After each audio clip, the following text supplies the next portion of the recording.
This video shows a full operating room team briefing prior to sending for a surgical patient with confirmed or suspected COVID-19.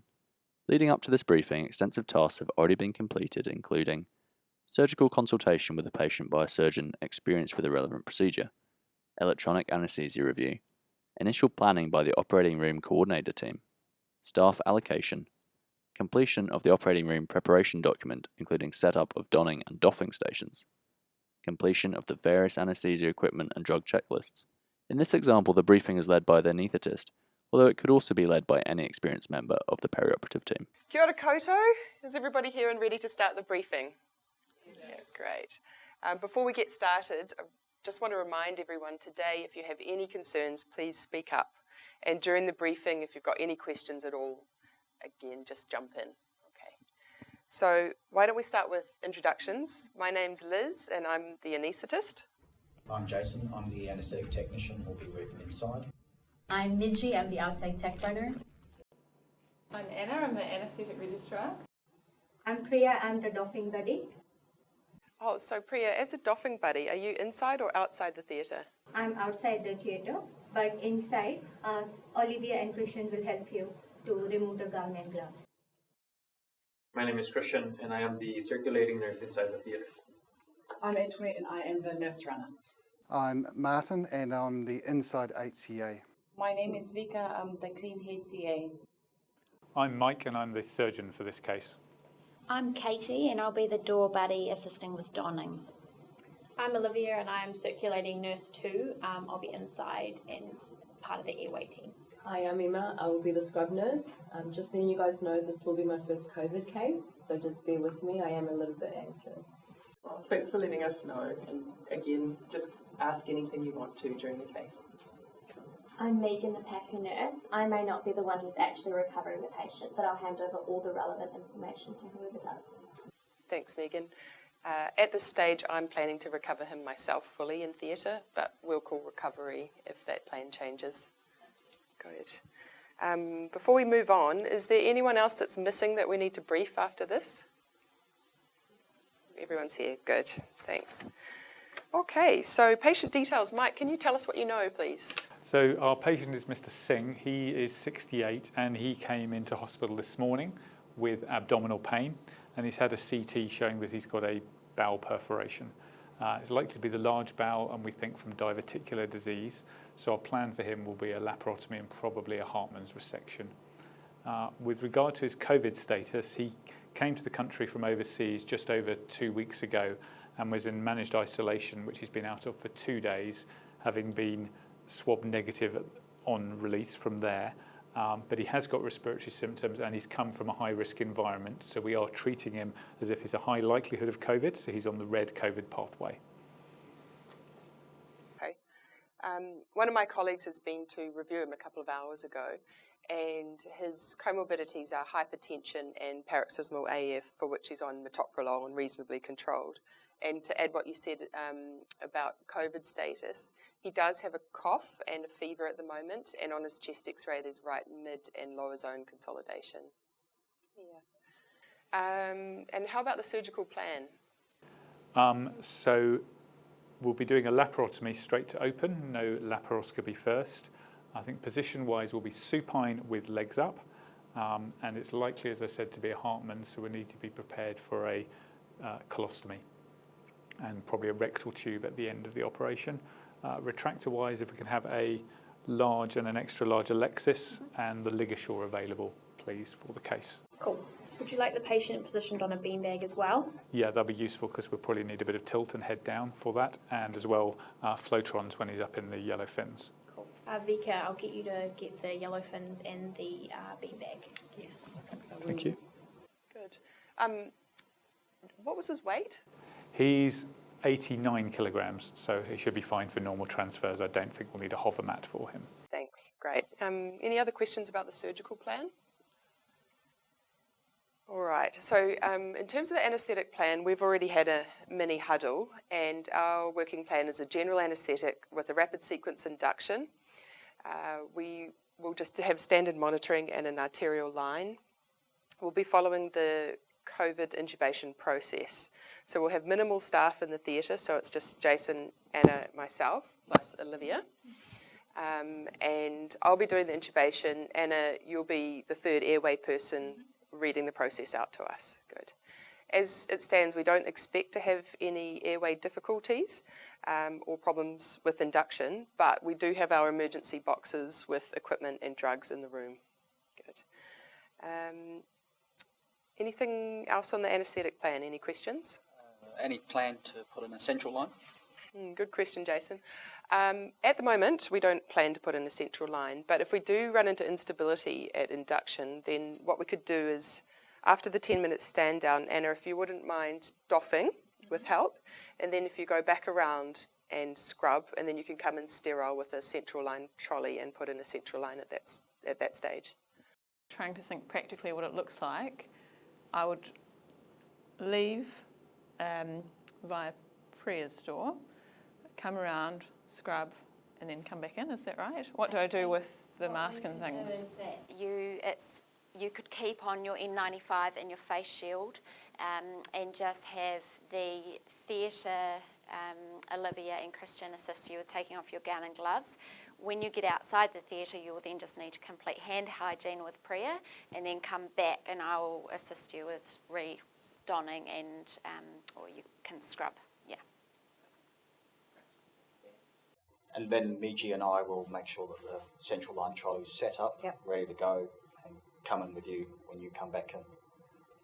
Perfect. Great. Any other questions about the anaesthetic? Okay, so our communication plan, how are we going to communicate from inside the theatre to outside and vice versa? So inside theatre we have paper and pens, so we can write messages to everyone on the outside, and we also have use of the phone on speaker. So are there any potential pitfalls with that?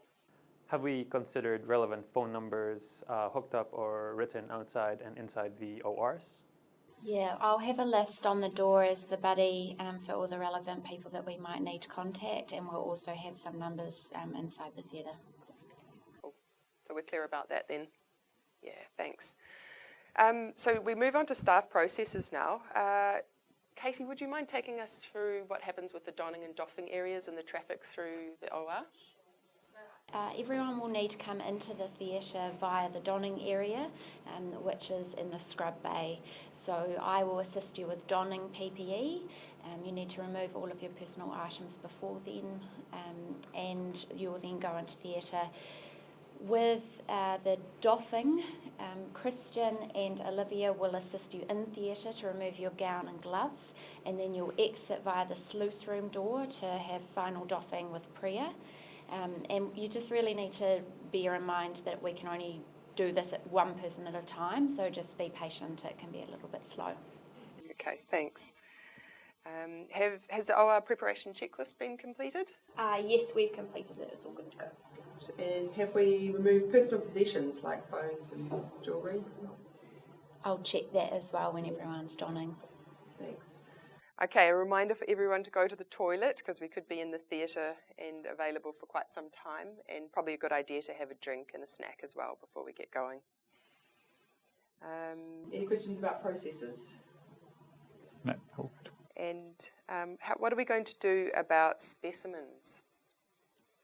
So all the specimens will be labelled inside of theatre, and then the forms will be outside with the door buddy. So Mike, we need you to do the specimen forms beforehand. Okay, I think we'll probably need microbiology specimens, so a swab and some fluid, and resection for histology into formalin in a big pot. Just thinking, are we able to run blood gases? Yeah, I'll just draw those off as normal and I'll hand them out to Miji, and you'll just require contact precautions. Yep. Good, cool. So our emergency plans. So firstly, everybody, a reminder, please don't push the red bell because we don't want a whole lot of people pouring in who are not wearing appropriate PPE. If we do have an emergency with the patient, we could ask our outside runners to communicate with the floor coordinators and send in the relevant people, but they must be in appropriate PPE. Would you mind policing that, Katie? Thanks. So we've talked about our airway plan, and We've talked about the emergency boxes being available in the theatre.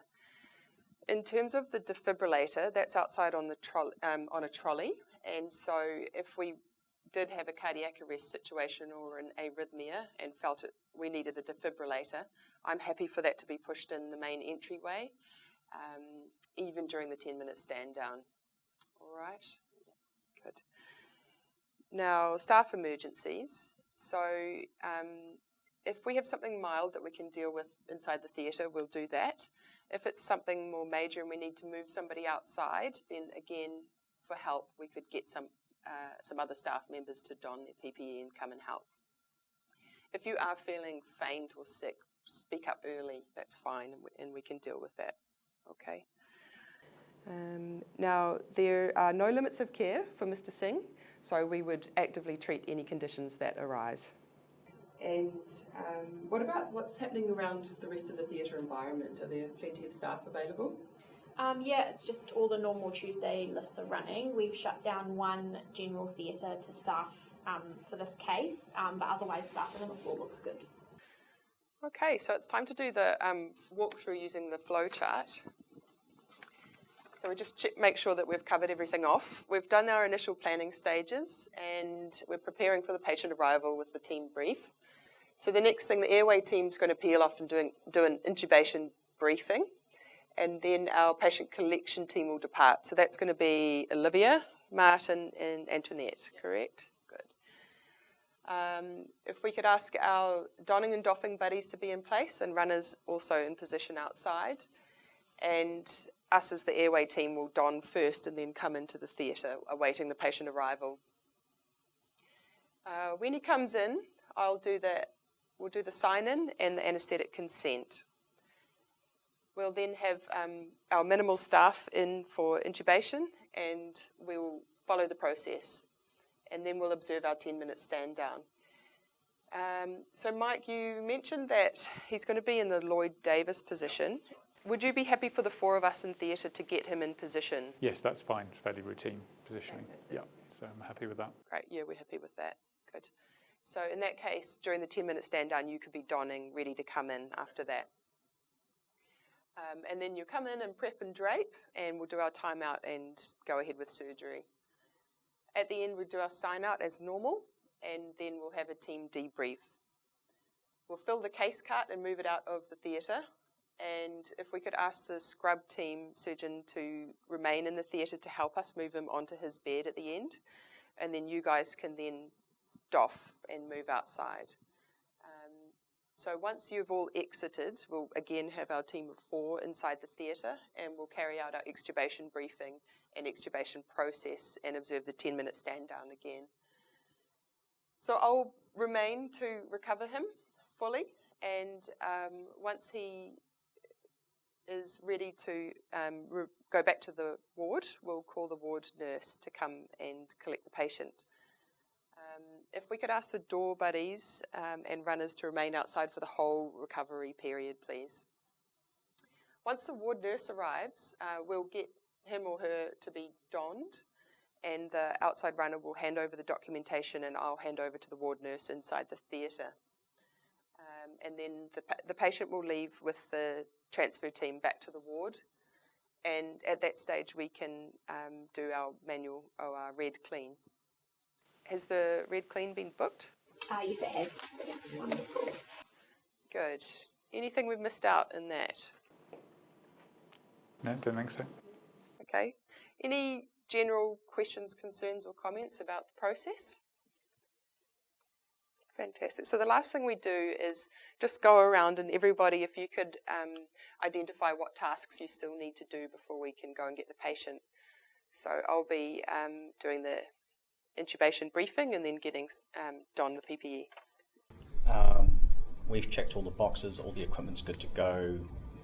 Yep, like you just need to do the intubation briefing. Mm-hmm. All good to go. All good to go.